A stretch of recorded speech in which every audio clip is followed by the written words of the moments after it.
पहन के रखो और क्या। घर में भी तो वही पहनने वाली है। नहीं, घर में इतने सारे हैं ना, ये हजार रुपये को आने थे।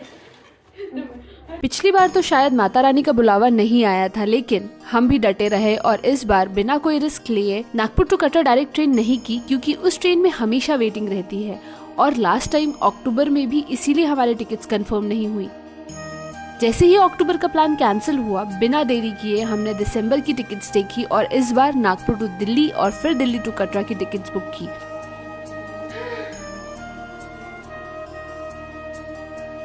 इस बार सब कंफर्म था और फाइनली गर्म कपड़े पैक कर मैं अपनी फैमिली को लेकर पहुंच रही थी वैष्णो देवी के दर्शन करने। जयकारा शेरावाली दा बोल साचे दरबार की जय। टिप नंबर 1, कटरा की ट्रेन्स 12 महीने फुल चलती है, तो जितनी जल्दी हो सके टिकट्स कर लो, वरना वेटिंग क्लियर होना मुश्किल हो सकता है। तो जी, हर बार की तरह इस बार भी ट्रेन 40 मिनट लेट थी और हम पांचों की सीट अलग अलग कंपार्टमेंट में अपर में थी, लेकिन तसल्ली इस बात की थी कि कम से कम सीट तो कंफर्म्ड है।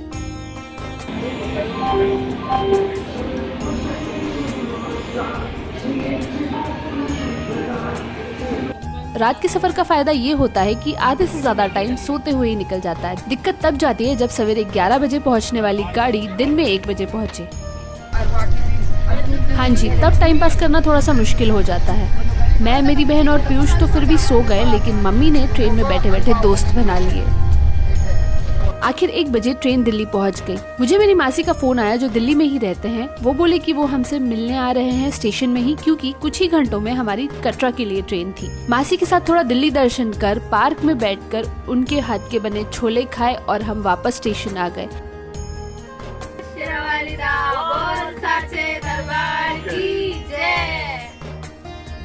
Hello, good morning everyone from Katra. यहाँ से वैष्णो देवी की यात्रा शुरू होती है। Finally we are here in the month of December और ऑब्वियसली ठंडी बहुत ज़्यादा है। ट्रेन तो टाइम पे पहुँच गई, सवेरे 6 बजे ही वी आर हियर। हम लोग अक्टूबर से यहाँ आना चाह रहे थे, लेकिन अक्टूबर में सिर्फ मेरी टिकट कंफर्म हुई थी और मेरी फैमिली की नहीं, और मेरी बहुत अच्छा थी कि मैं मम्मी पापा को यहाँ लेके आऊँ at least once. So here I am. आगे की यात्रा शुरू होने से पहले let me tell you a few challenges. सबसे पहले तो ये कि जम्मू आते ही आपकी सिम काम करना बंद हो जाएगी। पहले जम्मू आता है, फिर उधमपुर एंड देन कटरा, तो जम्मू से ही आपके सिम्स काम करने बंद कर देंगे। बेटर होगा कि उसे एयरप्लेन मोड पे रख दें। कटरा आके अब आप कैसे पोस्टपेड सिम ले सकते हैं एंड अदर चीज़ें, वो तो मैं आपको ब्लॉग के थ्रू आउट बताऊंगी ही। But challenge number 2 is what I felt is कि अगर आप दिसंबर के या जनवरी के महीने में आ रहे हैं, होटल बुकिंग काफ़ी पहले से एडवांस में कर लेना, क्योंकि हम अब 6 बजे आ गए हैं तो हमारा चेक इन 12 बजे से पहले नहीं हो सकता। क्योंकि हमने होटल वालों को जब फ़ोन किया तो दे सेड कि अगर आपको 6 बजे चेक इन करना था तो आपको 1 दिन पहले की बुकिंग करनी थी। इसका मतलब आज 9 दिसंबर है, तो मुझे 8 दिसंबर का बुकिंग करना था, तब जाके मुझे 6 बजे का चेक इन मिलता। अभी होटल्स पूरे फुल चल रहे हैं, तो we won't get check in probably before 12 PM। अब यहाँ से निकल के आगे चलते हैं और मैं आपको बताती हूँ पोस्टपेड सिम वगैरह कैसे लेना, क्या प्रोसेस है। So let's begin the blog. Katra station में पता चला कि ऑनलाइन यात्रा पर्ची कोई काम की नहीं होती। आपको काउंटर से RFID कार्ड बनाना होता है, जिसके बिना आप यात्रा शुरू नहीं कर सकते। तो बस एक एक कर स्टेशन से ही हमने भी फ्री में कार्ड बनवा लिया। RFID कार्ड के लिए बस आपका घर का पिन कोड पूछा जाता है और ये कार्ड यात्रा के बाद रिटर्न भी करना होता है। स्टेशन से बाहर निकलकर मस्त सनराइज देखा और दूर से माता रानी के दरबार के दर्शन भी हुए। कुछ ही दूरी पर सिम की शॉप दिख गई तो हम इंक्वायर करने वहां पहुंचे। कटरा में जियो और एयरटेल की सिम्स मिलती है, जिसका रेट 250 रुपीज पर सिम होता है और आपको 1 GB डेटा फ्री मिलता है। Second most important tip, SIM खरीदने के लिए आधार कार्ड चाहिए होता है, तो अगर आपने बायोमेट्रिक लॉक कर रखा है तो जम्मू के पहले ही अनलॉक कर ले, क्योंकि आधार बायोमेट्रिक अनलॉक के लिए रजिस्टर्ड मोबाइल नंबर पर OTP आता है, जो डाले बिना बायोमेट्रिक अनलॉक नहीं होगा और जम्मू के बाद आपकी सिम काम नहीं करेगी। टिप नंबर 3, स्टेशन के बाहर सिम कॉस्टली मिलती है as compared to Katra market, तो मार्केट से ही सिम ले। We didn't have a choice, क्योंकि कटरा के होटल का ऑफलाइन मैप हमने डाउनलोड नहीं किया था। सिम कुछ ही मिनटों में वहां एक्टिवेट हो जाती है, तो बस नेटवर्क आते ही चाय पीकर ठंड के मजे लेते हुए हम पैदल ही होटल की तरफ निकल गए, क्योंकि होटल सिर्फ 800 मीटर दूर ही था स्टेशन से। Okay, so I have checked in my hotel. अभी बज रहे हैं 2:15, लंच वगैरह सब हो गया है। हमारा चेक इन 11 बजे हुआ, हालांकि मैं 6 बजे आई थी जैसे कि मैंने आपको बताया। तो 6 से 11 बजे तक मैंने क्या क्या किया और क्या क्या चैलेंजेस यहाँ आप फेस कर सकते हो वो सब मैं आपको शुरू से बताती हूँ।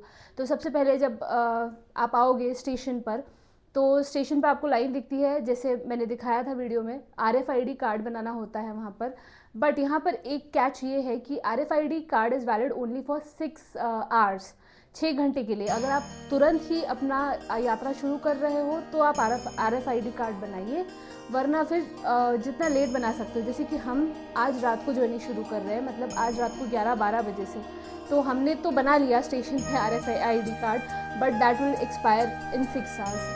तो हमें एक रिन्यू करना पड़ेगा, हमें ये RFID कार्ड रिन्यू करना होगा। और RFID कार्ड आपको रेलवे स्टेशन या बस स्टैंड यहाँ से आप इजीली रिन्यू कर सकते हो, जो भी पास हो।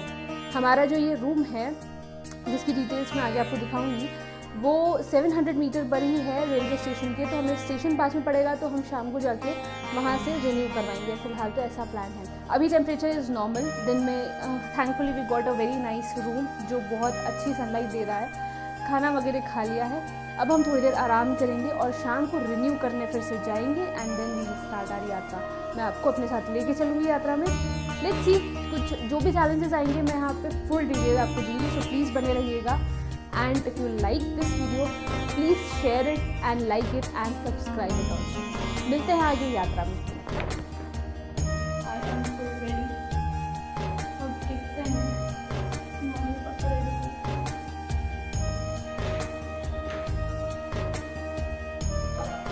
रेडी तुम लोग बच्चों? ऑटो तो हमने डिनर के बाद रास्ते में होटल वापस आते टाइम ही बुक कर लिया था, इसीलिए ठीक 11:30 बजे भैया होटल पहुंच गए।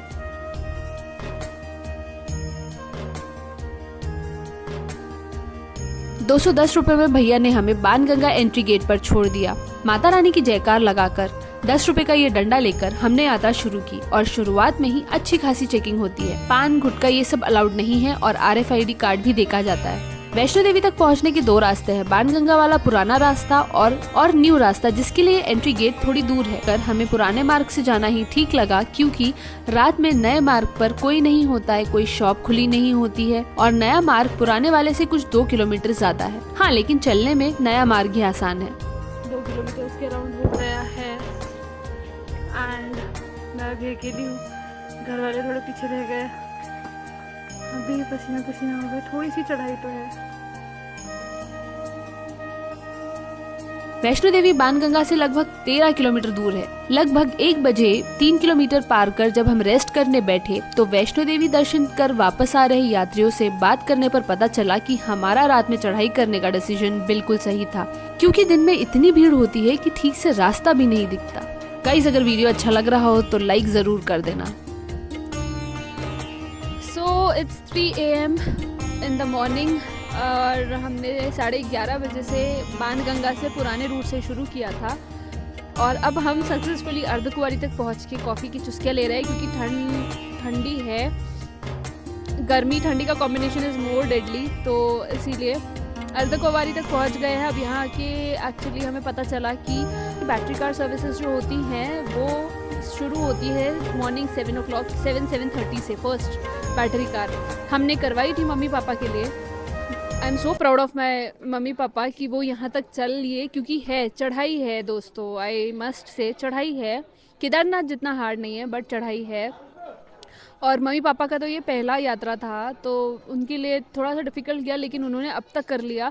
हमने सोचा था कि अर्धकुंवारी से वील डू बैटरी कार, लेकिन अब वो 7:30 बजे तक हम वेट नहीं कर सकते यहाँ पर। ये पुराना रास्ता लेके जाता है आपको सीधा मंदिर। अब लोग बोल रहे हैं कि यहाँ से इजी है, 2 घंटे में आपने मंदिर पहुँच जाना है, तो देखते हैं। तो बस बताने वाली बात ये है कि बैटरी सर्विसेज शुरू होती है सवेरे 7:30 बजे से, 7-7:30 बजे से, और मेरे ख्याल से 11 बजे रात के वो बंद भी हो जाती है, या 10 या 11 बजे, आई एम नॉट श्योर। तो इसे प्लीज़ पक्का पहले पता कर लीजिए, उसके बाद ही बुकिंग कीजिए। खैर, पुराने रास्ते पर पोनी भी चलते हैं, जबकि न्यू रास्ते पर पोनी अलाउड नहीं है। यात्रा के दौरान इन केस आप थक जाओ तो कई सर्विसेज है, जैसे बच्चों के लिए, इनफैक्ट बड़ों के लिए स्ट्रोलर, जिनका रेट कुछ 800 रुपए है। पालकी जो 4000 रुपए में आपको भवन तक पहुंचा देती है। और पोनीस का रेट 800 रुपये। बाकी आपकी बार्गेनिंग स्किल्स पर डिपेंड करता है। अर्धकुंवारी से भवन तक बैटरी कार सुबह 7 बजे से चलती हैं, लेकिन आप इसे ऑफिशियल वेबसाइट से ही एडवांस में बुक करें, वरना स्लॉट्स नहीं मिलते। यहाँ एक और बात मैं आपको बता दूं कि बाणगंगा से अर्धकुंवारी कुछ 7 किलोमीटर्स की चढ़ाई है और रास्ते में आपको सीढ़ियाँ मिलेंगी, लेकिन अगर हार्ट प्रॉब्लम हो तो इन सीढ़ियों को बिल्कुल अवॉइड करें। ये जो इतने लोग आप देख रहे हैं, ये अर्धकुंवारी माता के दर्शन के लिए है। मैंने सुना है कि अर्धकुंवारी माता के दर्शन का वेटिंग पीरियड 2 से 3 दिन का होता है। आपको टोकन लेना होता है और अपने नंबर का वेट करना होता है। अब पुराना रास्ता अर्धकुंवारी से भवन तक का और स्टीप हो जाता है, तो हमने नया रास्ता पकड़ लिया जो काफी हद तक स्ट्रेट ही था। In case helicopter service use करना चाहते हो तो ऑफिशियल वेबसाइट से जितनी जल्दी हो सके बुक कर लेना। वेबसाइट की लिंक डिस्क्रिप्शन में डाल दी है। Helicopter charges 2100 rupees per person है वन वे का, जो आपको सांजी छत तक छोड़ेगी, जहां से भवन कुछ 3 किलोमीटर है। वहां से भी आपको पोनी या स्ट्रोलर मिल जाएगा। आखिरी के 3 किलोमीटर आते तक बॉडी थक गई थी और आंखें बंद होने लगी थी। ऊपर से तेज हवा, बढ़ती ठंड ने थोड़ी हालत खराब तो की, फिर भी माता रानी का नाम लेते हुए सुबह 5 बजे हम भवन पहुंच गए। भवन आकर आपको इस जगह अपने mobile, camera, leather belt, shoes सब जमा करना होता है। डिपॉजिट अमाउंट 100 रुपए है जो वापस मिल जाते हैं। और हाँ, अपने साथ कैश रखना क्योंकि वॉलेट भी जमा हो जाते हैं। यहाँ से आगे रिकॉर्डिंग अलाउड नहीं है, तो मैं आपको बताती हूँ कि हम माता की दर्शन लाइन में जैसे ही लगे उसके 10 मिनट बाद ही माता के द्वार बंद हो गए थे, क्योंकि 5:30 बजे आरती होती है और ये हमें पता नहीं था। कुछ भले लोगों ने माता के भजन गाने शुरू किए और हमने भी उन्हें फिर ज्वाइन किया। जैसे तैसे 7 बजे द्वार खुलने पर धीरे धीरे वैष्णो देवी माँ की गुफा तक हम पहुँचे। उनके अच्छे से दर्शन कर वापस आते समय हम सबके सॉक्स पूरी तरह गीले हो गए।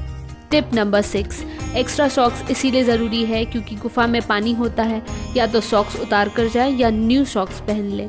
अब भैरवनाथ दर्शन के लिए रोपवे सर्विस है जिसका चार्ज 100 रुपए टू एंड फ्रो है, लेकिन इसकी भी लंबी लाइन होती है।